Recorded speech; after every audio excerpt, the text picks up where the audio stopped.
আসসালামু আলাইকুম everyone, welcome back to my page. কেমন আছেন সবাই? আশা করি সবাই ভালো আছেন। স্কুল তো খোলাই হয়ে যাচ্ছে আর মাত্র অল্প কয়েকটা দিন।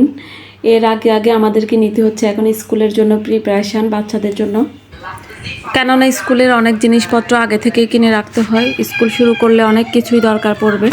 তো বই, খাতা, কলম, ব্যাগ ছাড়াও কিন্তু জুতা, জামা কাপড় এগুলা আগের থেকে রেডি করে রাখতে হয়, যেহেতু মানে সামনে ঠান্ডার সিজন। সেজন্য উইকেন্ডে থাকার কারণে সেদিন আমরা চলে গেছিলাম বড় একটা শপিং মলে, যেখানে এক জায়গায় আমরা অনেক কিছু খুঁজে পাবো।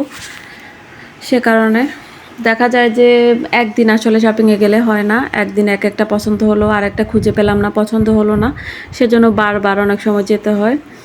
আর এখানে হচ্ছে ব্যাগের কালেকশানগুলা। ব্যাগ হচ্ছে এমন একটা জিনিস, যদিও দরকার নাও থাকে তাও মানে একটু হলেও ঘুরে দেখতে হয়। মানে ব্যাগের কাছে না গেলে, ব্যাগ ধরে ধরে না দেখলে মনে হয় যে মন ভরে না, না কিনলেও একটু দেখতে হয়, না দেখে পারা যায় না। সেজন্য আমি ব্যাগগুলো একটু ঘুরে ঘুরে দেখছিলাম। কোয়ালিটিগুলো খুবই ভালো, সুন্দর ছিল ব্যাগগুলা। আর এই পাশে আমি যেদিকে এখন যাচ্ছি এই সাইডটাতে ছিল সব রকমের কসমেটিক্সের ইয়েগুলা, স্কিন কেয়ারের প্রোডাক্টগুলা। এই যে এখানে বেশিরভাগ এই শপটাতে হার্বাল স্কিন কেয়ারগুলাই পাওয়া যায় বেশিরভাগ আর কি। তবে অন্যান্য প্রোডাক্টও আছে বিভিন্ন ব্র্যান্ডের, ক্লিনজার। তাছাড়া ছিল হচ্ছে এদিকে বেশিরভাগ অনেক রকমের হচ্ছে সানক্রিম। এছাড়া রয়েছে face serum, I serum, eye cream, মানে অনেক কিছু। যত কিছু এখানে রয়েছে এত কিছু যদি মেনটেন করে চলা যায় স্কিনের উপরে, তাহলে তো স্কিন এমনিই ভালো থাকবে। আমরা আসলে বিদেশিদের মতো এত কিছু মেনটেন করার আসলে সময়ও হয়ে ওঠে না, কেনাও হয় না এত কিছু। এরপরে আমরা চলে আসলাম এই সাইডে। আমাদের যেগুলো দরকার এগুলো আসলে এগুলো হাঁটতে হাঁটতে কেনাই হচ্ছে না। এই কর্নারটাতে দেখা যাচ্ছে বেবি বয় ড্রেসগুলো। তো সেজন্য আমরা এখন নিচে চলে যাব জুতার শোরুম খোঁজার জন্য, নিচের ফ্লোরে আর কি।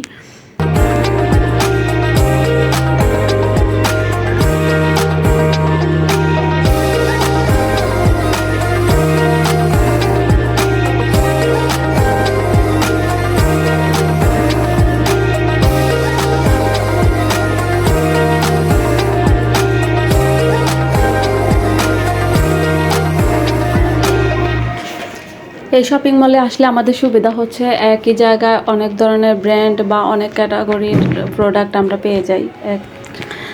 এই জায়গায় অনেকগুলো ব্যাগের শোরুম আছে, কয়েকটাও দোতলায়ও দেখলাম, আর এটা হচ্ছে গ্রাউন্ড ফ্লোর এখানেও। তবে সবগুলো ব্যাগের শোরুমই ছিল ব্র্যান্ডের। যদি এমনি নর্মাল ব্যাগ মনে করেন তাহলে ভুল করবেন, ব্র্যান্ডের কেনার ইচ্ছা হলে তাহলেই এখানে আসবেন শুধু।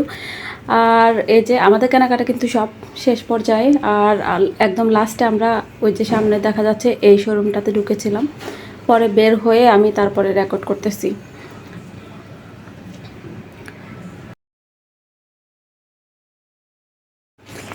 এখান থেকে শেষ করে আমরা এখন বের হয়ে যাব। এখন সন্ধ্যা হয়ে গেছে, 8টা বেজে গিয়েছে। তাছাড়া 8টা বাজে এখানে সব মার্কেট, দোকানপাট, শপিং মল এগুলো বন্ধই হয়ে যায়, খাবারের দোকানগুলো ছাড়া এ দেশে। তো এখন আমরা বের হয়ে যাচ্ছি এই যে। আর বের হয়ে দেখি একদমই সন্ধ্যা হয়ে গেছে। মার্কেটের ভিতরে ঢুকলে এত তাড়াতাড়ি টাইমটা যে যায়। আর এদিকে জারাফের হাসি, খাবারের দোকান দেখলে ওর হাসি। এখানে একটা ম্যাকডোনাল্ডস দেখা যাচ্ছে।